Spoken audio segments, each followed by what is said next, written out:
क्यों है? तो इलेक्शन कमीशन ऑफ इंडिया ने इसका बयान दिया, इवन बहुत सारे लोगों ने भी इसका बयान दिया कि ये डाटा जो होता है, कई बार क्या होता है, वोटिंग काफी लेट तक चलती है। काफी सारे लोग क्या करते हैं, वोट देने आते हैं, लेकिन वो शाम को 6 बजे तक, जब तक वोटिंग क्लोज होती है, तब तक उनका डाटा काउंट नहीं होता है। और यहां पर वो कह रहे हैं कि यहां पर एक चेक एंड बैलेंस का कॉन्सेप्ट है कि आपके जो रिप्रेजेंटेटिव होते हैं, क्या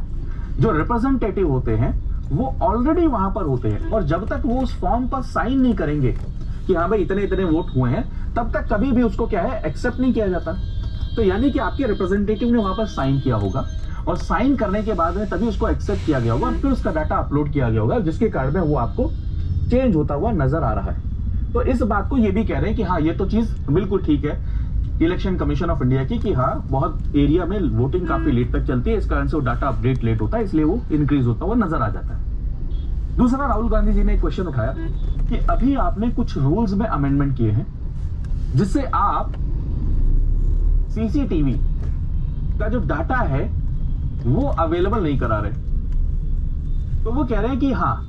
इस चीज के ऊपर में इलेक्शन कमीशन ऑफ इंडिया को क्लीन आना चाहिए। देखिए, मैं हमेशा कहता हूं कि इलेक्शन कमीशन ऑफ इंडिया के ऊपर में एलिगेशन हर किसी पार्टी ने लगाया।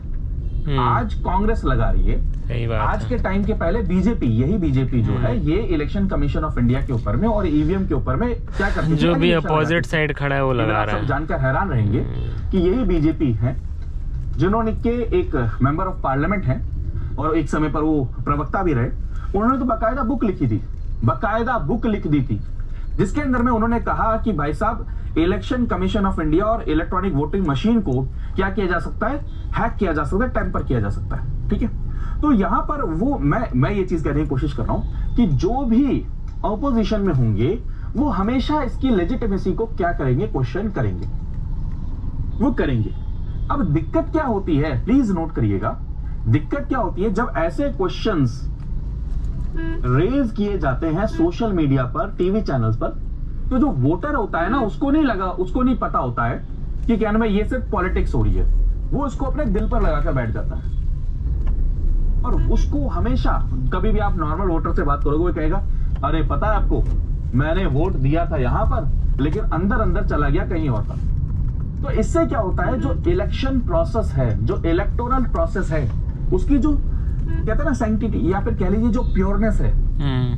जो कहते हैं बिल्कुल मतलब क्या नाम, सबसे अल्टीमेट सुप्रीम लेवल पर ट्रांसपेरेंसी होनी चाहिए, उसके ऊपर में इंपैक्ट करता है। जैसे फॉर एग्जांपल, आपने वोट दिया, वोट देते समय आपके सामने पर्ची भी आई कि आपने XYZ को जिसको वोट दिया है उसी को गया है, फिर भी वो बाहर आकर कहते हैं कि भाई साहब पता है ये तो क्या कर रहा है, काम कर रहा है, इलेक्शन कमीशन ने क्या कर रखा है, कॉन्ट्रीब्यूट, मतलब अलग तरीके से चल रहा है। Even election commission of India एक कॉन्स्टिट्यूशनल बॉडी है, और उसके रोल को भी क्या करते हैं